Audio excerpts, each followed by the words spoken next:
Cuando el padre Benito Jerónimo Feijoo escribió esta historia, todavía vivía uno de los hermanos del hombre pez y mucha gente que la había conocido.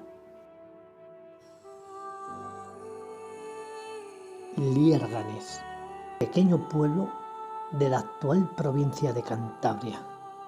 En el año 1658 nace en este bonito lugar Francisco de la Vega Casar, ante el cual forjarían una leyenda que llevaría como nombre el hombre pez de Liérganes.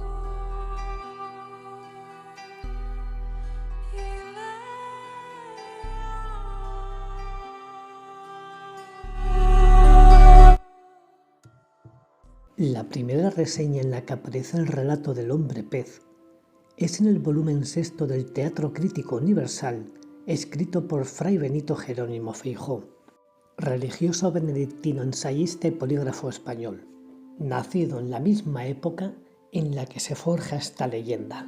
Antes de escribir esta historia, el padre Feijoo demandó información a 3 personajes de aquella época, de los cuales 2 de ellos habían tratado con el hombre pez, ya que eran de pueblos cercanos y contemporáneos. Francisco era el segundo de los 4 hijos que había tenido su madre, María de Casar. Francisco desde muy niño había demostrado una afición singular por bañarse en el río Miera, adquiriendo así una gran habilidad en el arte de la natación y una extraordinaria resistencia para sumergirse largo tiempo bajo el agua. Un día, un trágico suceso llegó a la familia. Su padre, mientras perseguía a un jabalí, cayó por un barranco y se mató. Este terrible suceso cambió la vida de Francisco, pues su madre, con otros 3 hijos y sin recursos, le envió a Bilbao a aprender el oficio de carpintero, a la población vizcaína de Las Arenas. Por 2 años anduvo Francisco en la ciudad de Bilbao aprendiendo este noble oficio, pero un día, en la víspera del día de San Juan del año 1674, Francisco se fue a nadar con unos amigos a la ría de Bilbao. Las 2 versiones cuentan de que Francisco fue arrastrado por la corriente. En otra, simplemente empezó a nadar hasta perder de vista a sus compañeros, pero estos pensaban que siendo un excelente nadador, no tendrían por qué preocuparse por él. Después de unas horas sin aparecer, sus amigos dieron la voz de alarma y empezaron a rastrear el lugar pensando que había sido arrastrado por la corriente y ahogado. No se volvió a saber nada de él ni encontrarse su cuerpo. Días más tarde, su madre recibía la noticia de la desaparición y muerte de su hijo. Lo que ocurre a continuación de la desaparición de Francisco son relatos basados en un personaje real, pero probablemente deformado y magnificado, donde se forjaría la leyenda del hombre pez. Nos sigue contando la leyenda que 5 años después, en el año 1679, en la bahía de Cádiz, un grupo de pescadores avistaba a lo lejos a un extraño pez, el cual se sumergía y volvía a reaparecer un poco más lejos de las barcas donde ellos estaban. No daban crédito a sus ojos, pues estos veían muy claramente de que se trataba de un hombre, y se propusieron ir en su captura. Cuando lo subieron a la barca, pudieron comprobar con asombro que era un hombre joven, corpulento, de tez pálida y cabello rojizo.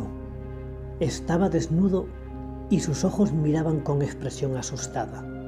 Observaron que en la espalda tenía una cinta de escamas que le recorría toda su columna vertebral y otra que iba desde la garganta hasta su estómago. Este ser no hablaba ni daba muestras de interactuar con quienes la habían capturado. Los pescadores decidieron llevarlo al convento de San Francisco, donde los frailes pasaron varios días interrogándolo en varios idiomas sin conseguir ni una sola palabra. Le llegaron a realizar varios exorcismos para arrancarle los espíritus malignos que le pudieran estar poseyendo, pero lo único que consiguieron fue sacar una sola palabra: Liérganes. Nadie entendía qué significaba aquella palabra. Tras este pequeño avance, el caso fue consultado con el secretario de la Suprema Inquisición, Domingo Cantoya, que casualmente era de Liérganes, y relacionó al instante la desaparición de Francisco Vega varios años atrás. Así que procedieron a atravesar toda la península ibérica en el año 1680 para llegar hasta el monte llamado Dehesa, a pocos metros del pueblo de Liérganes. En este monte dejaron a Francisco de la Vega que fuera caminando delante de ellos para guiarles y así confirmar que conocía el lugar. Sin errar ni titubear, se encaminó hacia la casa de María de Casar. Su madre, nada más verlo, lo reconoció como su hijo, y así lo confirmaron sus otros dos hermanos que en ese momento se encontraban en casa. Llamó la atención el gran regocijo con el que le recibieron su madre y sus dos hermanos, pero la falta total de expresividad de Francisco, el cual tenía la mirada perdida y se mantenía totalmente inmóvil.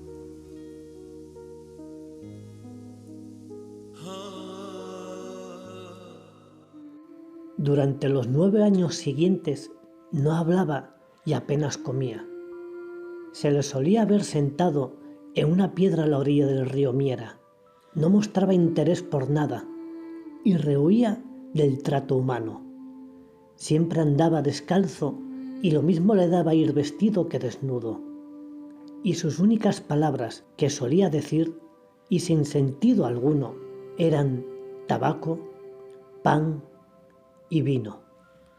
Francisco era visto como un ser extraño y se le creía loco.